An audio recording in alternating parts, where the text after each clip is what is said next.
Hi everyone, in front of me I've got Realme 13 Pro Plus, and let me share with you how to check for the software updates on this device.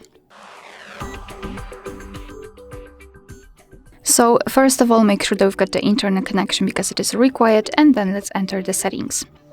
Here we have to scroll down to find System and Update, and at the top we've got this option Software Update, so let's tap.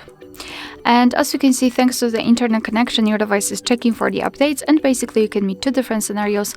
The first one where your software is up to date and there's nothing to download, as you can see right here, or the second one where your device will actually find the update. It will show you the information about it, what has been fixed, what has been added, and then you will be able to simply tap on download or install and apply the update to your system. Alright, so that will be all. Thank you so much for watching. Please hit the subscribe button and leave the thumbs up.